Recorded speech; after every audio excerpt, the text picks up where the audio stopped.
तो वड्डा फैसला, सब तो वड्डा फैसला जिहड़ा वो तुहाडे सामने खुदा यार जिन्हें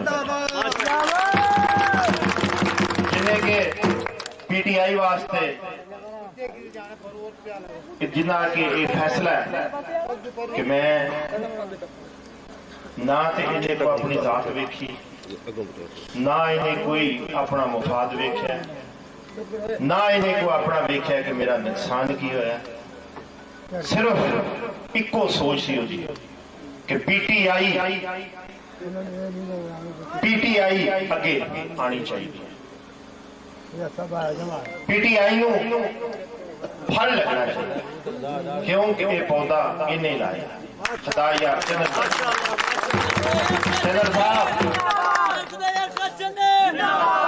चंदर साहब फैसला तुसा करके ते आप ही आसानी कर देती है, वरना मैं ये गल करनी सी। आप ही वेलकम करके ते आप ही कह देते आखिरी बारी मैं ये कहना सी कि भरा बन के आए हैं ते भरा बन के रवांगे, दोबारा तेन खुश आमदीद कहने का मौका नहीं देंगे। क्यों शुक्रिया। और इंशाअल्लाह ये भी याद रखियो कि MPA चाहे रो तारक महमूद होवे, MNA नहीं बड़ैच होवे, नहीं कैंपुर का हर साथी खासकर खुदा यार चंदड़, MNA भी खुदा यार चंदड़ होगा, MPA भी खुदा यार चंदड़ ही होगा।